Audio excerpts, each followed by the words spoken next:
Yes, there comes the first topic of Formula E car racing case లో ఇప్పుడు సంచలన విషయాలు బయటికి వచ్చాయి. కేటీఆర్ సెల్ ఫోన్ సీజ్ కు ఏసీబీ ప్రయత్నించింది. అయితే అసలు సెల్ ఫోన్ తేలేదని కేటీఆర్ చెప్పడం ఇక్కడ కీలకంగా మారింది. ఈ నెల 18 లోపు ఈ రేస్ హయాంలో వాడిన సెల్ ఫోన్స్ అన్నిటినీ కూడా సబ్మిట్ చేయాలని ఏసీబీ ఇప్పటికే ఆదేశించింది. ఎంక్వైరీ సందర్భంగా కేటీఆర్ ను 7 గంటల పాటు ఏసీబీ అధికారులు ప్రశ్నించారు కూడా. ఇటు కేటీఆర్ ను ఏసీబీ ప్రశ్నించడం ఇది రెండోసారి. ఈసారి విచారణలో కేటీఆర్ కు 60 దాకా ప్రశ్నలు అడిగినట్లు తెలుస్తోంది. 55 కోట్ల రూపాయలు విదేశీ కంపెనీకి అనుమతులు లేకుండా చెల్లించిన విషయం చుట్టూనే ఈ ఎంక్వైరీ మొత్తం నడిచింది అంటున్నారు. హెచ్ఎండిఏ నిధుల దుర్వినియోగంపై వరుసగా ప్రశ్నలు సంధించారు ఏసీబీ అధికారులు.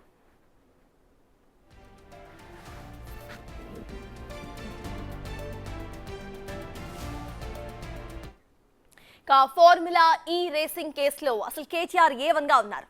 ప్రభుత్వ సంస్థల అనుమతి లేకుండానే విదేశీ సంస్థకు నిధులు చెల్లించారు అన్నది ప్రధాన అభియోగం. కేటీఆర్ ఇప్పటికే ఈ ఏడాది జనవరిలోనే ఏసీబీ విచారణకు హాజరు కూడా అయ్యారు. కేటీఆర్ ఎంక్వైరీ సందర్భంగా ఏసీబీ ఆఫీస్ దగ్గర పోలీసులు భారీగా మోహరించారు కూడా. అసలు ఆఫీస్ ముందు బ్యారికేడ్స్ ఏర్పాటు చేశారు. కేటీఆర్ వెంట అడ్వకేట్ రామచంద్రరావు వచ్చారు. కేటీఆర్ ను ACB director Tarun Joshi, joint director Rituraj, DSP Majid Khan విచారించారు.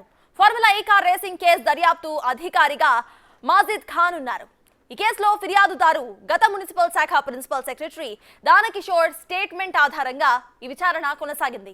ఈ కేసులో ఏటూగా ఉన్న senior IAS Arvind Kumar, HMDA మాజీ చీఫ్ ఇంజనీర్ బిఎల్ఎన్ రెడ్డిలు ఇచ్చిన స్టేట్మెంట్ ముందు ఉంచి ప్రశ్నించినట్టుగా తెలుస్తోంది. ఎఫ్ఈఓతో ఒప్పందాలు, నిధుల బదిలీల అంశాలు, కేబినెట్ ఆమోదం, ఆర్థిక శాఖ అనుమతి లేకుండా అసలు ఎందుకు నగదు బదిలీ చేశారు అనేది ప్రశ్నించినట్లుగా తెలుస్తోంది. ఫార్ములా ఈ కార్ రేస్ నుంచి గ్రీన్ కో తప్పుకోవడానికి అసలు కారణాలు ఏంటి అన్న కీలక అంశాలపై కూడా కేటీఆర్ ని ఏసీబీ ప్రశ్నించినట్లు తెలుస్తోంది.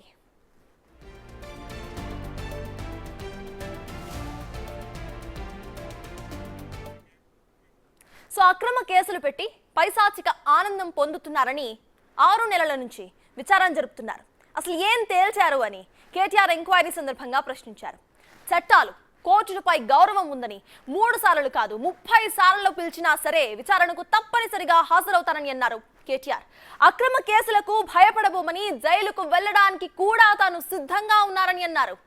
లై డిటెక్టర్ పరీక్షకు కూడా సిద్ధమని చెప్పుకొచ్చారు కేటీఆర్. డైవర్షన్ పాలిటిక్స్ లో భాగంగానే ఈ కేసులన్నీ అని అంటున్నారు ఆయన.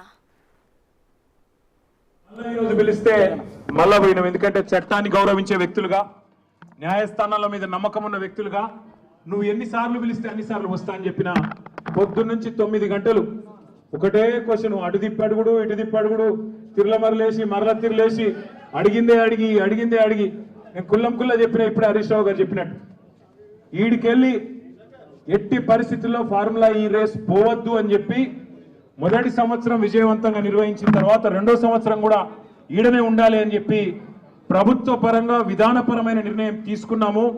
తీసుకొని మరి కొంత డబ్బులు చెల్లించినాం. 1 రూపాయి కాదు కదా, 1 పైసా కూడా అవినీతి జరగలేదు. ఈడికెళ్ళి పైసా పోయింది, అక్కడ ఉన్నది, ఇలా అవినీతి ఎక్కడ ఉంది అనే అవినీతి నిరోధక శాఖ అధికారులను అడిగినాం. సమాధానం లేదు.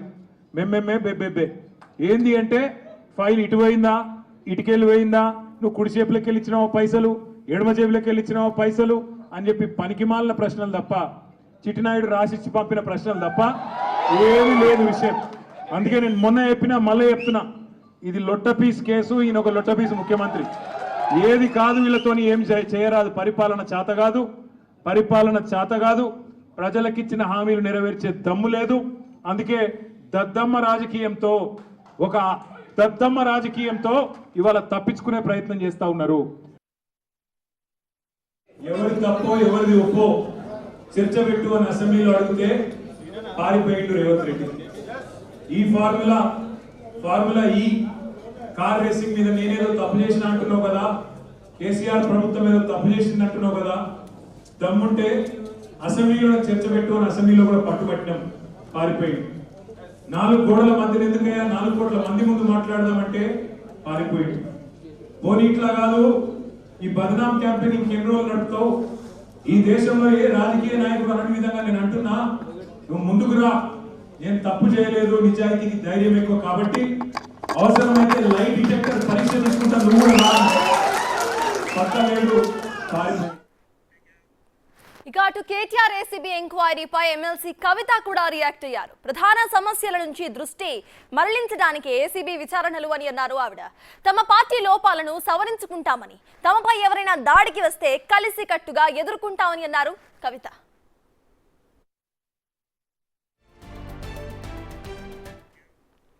సో కేటీఆర్ పై మండిపడ్డారు ఎమ్మెల్సీ బల్మూరి వెంకట్. చట్టం మీద గౌరవం ఉందని అంటూనే కేటీఆర్ సన్నాయి నొక్కుతున్నాడని విమర్శించారు. సత్య హరిశ్చంద్రుడిలా కేటీఆర్ తెగ బిల్డప్ ఇస్తున్నాడని కూడా అన్నారు ఆయన. అధికారులు 3 సార్లు కాదు 300 సార్లైనా పిలుస్తారు, వెళ్లాల్సిందే అని అన్నారు బల్మూరి వెంకట్. విచారణకి నేను సహకరిస్తా, విచారణకి నేను వెళ్తా, విచారణకి ఎన్నిసార్లు పిలిచినా పోతా అని చెప్పి మాట్లాడుతున్నాం.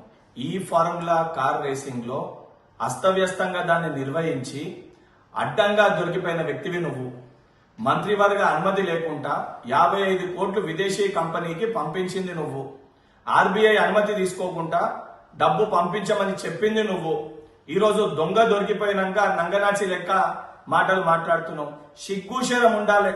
ఏదైతే పాటించవలసింది పాటించకుండా, సరైన ప్రొసీజర్ లో చెయ్యకుండా, అడ్డగోలుగా తెలంగాణ ప్రజల సొమ్ముని దుర్వినియోగం చేసి దొరికిపోయి ఈరోజు నీతివంతులు లెక్క ఏమి తప్పు చేయలేని లెక్క మాట్లాడుతున్నావు. 3 సార్లు కాదు, దొంగతనం చేసినోళ్ళని 300 సార్లు అధికారులు పిలిచినా పోవాల్సిందే, సమాధానం చెప్పాల్సిందే. నిజంగా నువ్వు సత్య హరిశ్చంద్రుడు అయితే ఆ విచారణలో వాస్తవాలు చెప్పి అంగీకరించాల్సిన బాధ్యత నీపైన ఉంటది. అవన్నీ ఫార్ములా ఈ కార్ రేస్ కేసుకు సంబంధించిన ఇన్వెస్టిగేషన్ కు సంబంధించి పూర్తి అప్డేట్స్ మా ప్రతినిధి, మా అసోసియేట్ ఇన్పుట్ ఎడిటర్ నగేష్ అందించడానికి సిద్ధంగా ఉన్నారు. నగేష్, చెప్పండి. ప్రెసెంట్ మనం చూస్తున్నాము 2 సార్లు విచారణకు హాజరయ్యారు. విచారణ అనంతరం కూడా కేటీఆర్ కొన్ని కమెంట్స్ కూడా చేశారు. అసలు విచారణ ఎలా జరుగుతోంది? అడిగిన క్వశ్చన్స్ కి కరెక్ట్ ఆన్సర్స్ ఆయన ఇస్తున్నారా, లేకపోతే ఆయన ఆన్సర్స్ దాటవేస్తున్నారా? దానికి సంబంధించిన అప్డేట్స్ ఏంటి? రాజకీయ విమర్శలను పక్కబెడితే కేటీఆర్ మాత్రం 7 గంటల సేపు ఏసీబీ విచారణ ఎదుర్కొన్నారు. ముఖ్యంగా 9, 10, 11, 12 4 సీజన్లకు సంబంధించి హైదరాబాద్లో ఈ కార్ రేసు నిర్వహించాల్సి ఉంది. కానీ 2022లో కేవలం 9వ సీజన్ మాత్రమే నిర్వహించారు. 10వ సీజన్ వచ్చేసరికి 2023 అక్టోబర్ 10న నిర్వహించాల్సిన ఈ కార్ రేస్ సీజను పూర్తిగా మునిగిపోయిన పరిస్థితి. దాదాపుగా 55 కోట్ల రూపాయల చెల్లింపులు కూడా జరిగాయి. ఇందులో ప్రధానంగా గ్రీన్కో కంపెనీని ఎంటర్ చేశారు.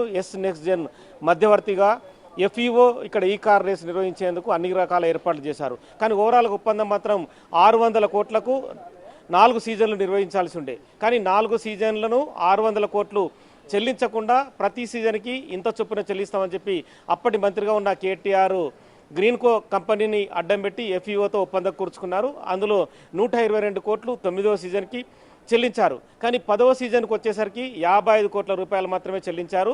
45 కోట్ల రూపాయలు మాత్రమే ఎఫ్ఈఓకి అందాయి. అందులో 10 కోట్ల రూపాయలకు సంబంధించి కూడా మతలబ్ జరిగిందనేది ప్రస్తుత ఇన్వెస్టిగేషన్లో కొనసాగుతుంది. కానీ ఆ 45 కోట్లు ముట్టిన తర్వాత కూడా ఈ కార్ రేస్ నిర్వహణ జరిగిందంటే జరగలేదు. ఎఫ్ఈఓ చేతులెత్తేసింది. నిర్వహణ తమ వల్ల కాదు, ఖర్చు భరించలేము, ఇప్పటికే నష్టపోయామని చెప్పి ఎఫ్ఈఓ ఈ కార్ రేస్ నుంచి తప్పించుకుంది. గ్రీన్కో కంపెనీ కూడా అనుభవం లేకున్నా ఒక రియల్ ఎస్టేట్ కంపెనీకి ఈ కార్ రేస్ను అప్పగించారు. గ్రీన్కో కంపెనీ తమకు ఈ కార్ రేస్ నిర్వహణ అప్పజెప్పిన పనిలో భాగంగా క్విడ్ ప్రోకో రూపాన టీఆర్ఎస్ పార్టీకి 30 కోట్ల రూపాయలు ఎలక్ట్రల్ బాండ్ రూపేణా ట్రాన్స్ఫర్ చేశారు. అది కూడా ఇన్వెస్టిగేషన్లో ప్రస్తుతం కొనసాగుతుంది. ముఖ్యంగా ఎఫ్ఈఓ చెప్పిన సమాధానాలపైనే కేటీఆర్ని ప్రశ్నించారు.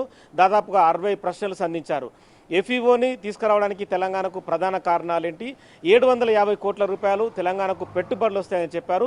750 కోట్ల రూపాయల్లో ఎన్ని కంపెనీలు హైదరాబాద్లో ఎస్టాబ్లిష్ అయ్యాయి, ఆ కంపెనీల రూపకల్పన జరిగిన విధానం, అలాగే ఉద్యోగ కల్పన సంబంధించి కూడా కేటీఆర్ ప్రశ్నలు ఎదుర్కొన్న పరిస్థితి. ఎందుకంటే పరిశ్రమల స్థాపనే ప్రధాన ధ్యేయంగా ఈ కార్ రేసును చూపించారు.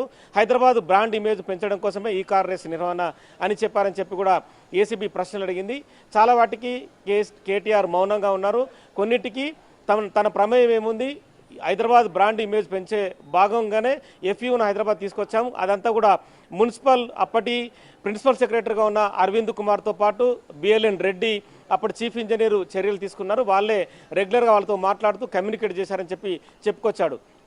కానీ విచారణలో భాగంగా గతంలోనే అరవింద్ కుమార్ కానీ, బిఎల్ఎన్ రెడ్డి కానీ, ఎఫ్ఈఓ కానీ, ఎస్ నెక్స్ట్ జెన్ కానీ, గ్రీన్కో కంపెనీ ప్రతినిధులు కానీ మొత్తం ఓవరాల్గా కేటీఆర్నే ప్రధానంగా వేలెత్తి చూపారు. కేటీఆర్ఏ స్వయంగా ఈ కార్ రేసు నిర్వహణ అనేది హైదరాబాద్లో తీసుకురావాలని చెప్పి పట్టుబట్టాడు. దీంతోనే హైదరాబాద్ నడిబొడ్డున సెక్రటరియట్ ముందర భారీ ట్రాక్ను నిర్వహించి దాదాపుగా ఒక వారం రోజుల పాటు తీవ్ర ఇబ్బందులను ప్రజల్ని గురి చేశారు. చాలా వరకు హైదరాబాద్లో ట్రాఫిక్ జామ్ అయింది. ఇవన్నీ కూడా విమర్శలకు గురయ్యాయి. కానీ 2023కి వచ్చేసరికి మొత్తం సీన్ మారిపోయింది. ఈ కార్ నిర్వహణ అనేది చేయలేమని చెప్పి గ్రీన్కో ఆటోమేటిక్గా తప్పించుకుంది. అక్కడ ఏం జరిగింది, గ్రీన్కో తప్పించుకోవడానికి కారణాలు మాత్రం కేటీఆర్ చూపెట్టలేకపోయారు. ఎందుకంటే గ్రీన్కో ఒక రియల్ ఎస్టేట్ కంపెనీకి ఎఫ్ఈఓకి అప్పచెప్పడం ద్వారా లబ్ధి వేరే రకంగా క్విట్ ప్రోకో రూపేనా, అంటే ఇది ఇద్దాం అది తీసుకుందాం అన్న రూపేనా, క్విట్ ప్రోకో రూపేనా ఈ ఒప్పందం జరిగింది. సో ఇవాళ జరిగిన విచారణ కూడా సుదీర్ఘంగా 7 గంటలు జరిగింది. ఎందుకంటే 9, 10, 11 నిర్వహించాల్సిన ఈ కార్ రేస్ 3 సీజన్లు నష్టపోయింది. ఇప్పటికే ఆర్బీఐకి తెలంగాణ గవర్నమెంట్, కాంగ్రెస్ గవర్నమెంట్ కూడా దాదాపుగా 12 కోట్ల వరకు చెల్లించింది వడ్డీ రూపేనా. ఎందుకంటే విదేశీ మారక ద్రవ్యం రూపేనా 45 కోట్ల రూపాయలు ఎఫ్ఈఓ కంపెనీకి తెలంగాణ ప్రభుత్వం కేవలం ఒక లెటర్ ద్వారా. ఎగ్జాక్ట్లీ నగేష్, మొత్తం కేసులో కీలకంగా ఇందాక మీరు చెప్పినట్టు ఇటు ఐఏఎస్ అరవింద్ కుమార్ కూడా ఉన్నారు. అసలు ఆయన ఎక్కడున్నారు అనేది ప్రెసెంట్ కాంగ్రెస్ కీలకంగా అడుగుతున్న క్వశ్చన్స్. దాని గురించి కూడా ఇటు కాంగ్రెస్ నేతలు కొన్ని డౌట్స్ రైజ్ చేశారు. అసలు ఐఏఎస్ అరవింద్ కుమార్ ఎక్కడ ఉన్నారు, దానికి సంబంధించి అసలు ఇన్వెస్టిగేషన్ ఎలా నడుస్తోంది? అరవింద్ కుమార్ ప్రస్తుతం ఉన్నాడు, అంటే ప్రిన్సిపల్ సెక్రటరీగా తెలంగాణ గవర్నమెంట్లోనే లూప్ లైన్లో ఉన్నాడు. మొన్నటి వరకు ఎస్ఎల్బీసీ టన్నుల పర్యవేక్షణ నెల రోజుల వరకు కూడా అరవింద్ కుమారే చూశాడు. ప్రస్తుతం అంటే మృతదేహాల వెలికితీత కావచ్చు, ఎస్ఎల్బీసీ టన్నులు మళ్ళీ కంటిన్యూగా చేయడం కోసం పనులకు సంబంధించి అక్కడే పర్యవేక్షించాడు. కానీ అరవింద్ కుమార్ ఈ కార్ రేస్కు సంబంధించి చాలా కీ రోల్ పోషించాడనేది కూడా అంటే ఇన్వెస్టిగేషన్లో గతంలోనే చెప్పాడు. అరవింద్ కుమార్ కూడా తాను క్లియర్గా చెప్పాడు. అంటే అధికారుల ప్రమేయం ఎంతవరకు ఉంటుంది, రాజకీయ నేతలు చెప్పినట్టుగా, మంత్రులు చెప్పినట్టుగా పనిచేస్తామని చెప్పుకొచ్చారు. కానీ ఈ కార్ రేసు నిర్వహణ తన సొంత నిర్ణయం కాదు, హైదరాబాద్ బ్రాండ్ ఇమేజ్ పెంచో దానిలో భాగంగానే కేటీఆర్ ఈ కార్ రేసు నిర్వహిద్దామని చెప్పడం వల్లనే తాము ముందుకెళ్ళమని చెప్పారు. సో ఇందులో అరవింద్ కుమార్ కావచ్చు, బిఎల్ఎన్ రెడ్డి కావచ్చు, వాళ్ళ స్టేట్మెంట్లు కూడా చాలా ఇంపార్టెంట్. ఇందులో అలాగే ఎఫ్ఈఓ కానీ, ఎస్ నెక్స్ట్ జెన్ కానీ ఇవన్నీ స్టేట్మెంట్లు ఆల్రెడీ ఇప్పటికే రికార్డ్ అయ్యాయి. ఇవాళ మాత్రం 7 గంటల పాటు కేటీఆర్ విచారణ కొనసాగింది. తదుపరి ఈ కేసు విచారణలో భాగంగా ఇవాళ చెప్పిన కేటీఆర్ ఆన్సర్స్ని పోల్చి చూసుకోవడం కోసం మళ్ళీ ఎఫ్ఈఓని, ఎస్ నెక్స్ట్ జెన్ మధ్యవర్తిగా ఉన్న కంపెనీని, అలాగే అరవింద్ కుమార్ని, బిఎల్ఎన్ రెడ్డిని, గ్రీన్కో కంపెనీని మళ్ళీ రకరకాలుగా ఈ 5గురిని కూడా విచారించే అవకాశం కనిపిస్తుంది. మరోసారి కూడా వీళ్ళు చెప్పిన ఆన్సర్స్ ఆధారంగా క్రాస్ ఎగ్జామిన్ చేయడం కోసం కూడా కేటీఆర్ని మళ్ళీ కూడా విచారణ చేసే అవకాశం కనిపిస్తుంది.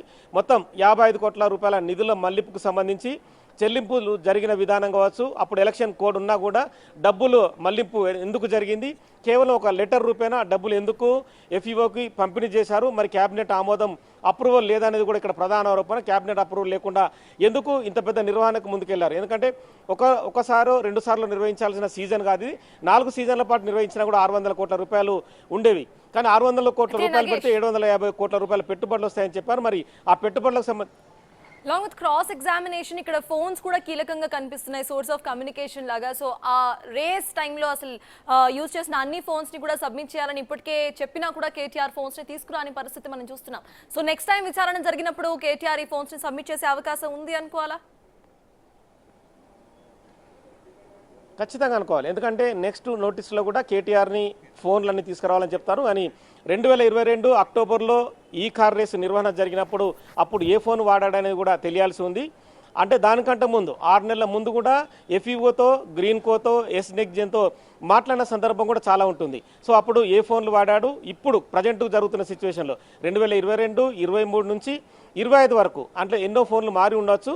కానీ ఇప్పుడు వాడుతున్న ఫోన్లను తీసుకురమ్మన్నారు. గతంలో వాడిన ఫోన్లు ఏమైనా ఉంటే పట్టుకురావాలన్నారు. ఒకవేళ వాడిన ఫోన్లు దొరకకున్నా కూడా ప్రజెంట్ వాడుతున్న ఫోన్లు ఆధారంగా ఐఎంఈఐ నెంబర్ ఆధారంగా వాత ఫోన్లను కూడా రిట్రీట్ చేసే అవకాశం కనిపిస్తుంది. అప్పుడు కమ్యూనికేట్ ఎలా జరిగింది అంటే వీళ్ళ మధ్య జరిగిన సంభాషణ కావచ్చు, వీళ్ళు మెసేజ్లు పాస్ చేసుకోవడం కావచ్చు, ఈమెయిల్స్ ద్వారా ఆన్సర్లు ఇచ్చుకోవడం కావచ్చు, ఇవన్నీ కూడా ఖచ్చితంగా విశ్లేషణ చేసే అవకాశం కనిపిస్తుంది. ఎందుకంటే కేటీఆర్ మధ్య, అరవింద్ కుమార్ మధ్య, కేటీఆర్ మధ్య బిఎల్ఎన్ రెడ్డి మధ్య, కేటీఆర్ మధ్య, ఎస్ నెక్స్ట్ జెన్ మధ్య, కేటీఆర్ మధ్య, ఎఫ్ఈఓ మధ్య, కేటీఆర్ మధ్య, గ్రీన్కో కంపెనీ మధ్య. సో ఈ కన్వర్జేషన్ అంతా కూడా ఖచ్చితంగా వాళ్ళు డాటాని రిట్రీవ్ చేసి కంపల్సరీ విశ్లేషిస్తారు.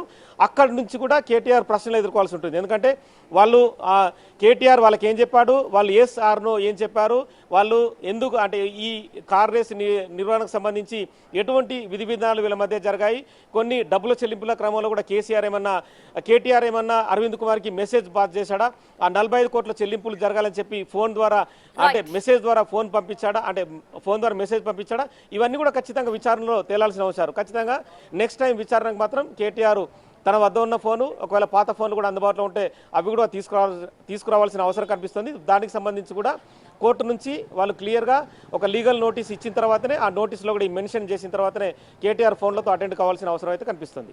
Right, thank you Nagesh. మొత్తానికి ఇటు ఫార్ములా ఈ కార్ రేసింగ్ కేసులో రెండోసారి కేటీఆర్ విచారణకు హాజరయ్యారు.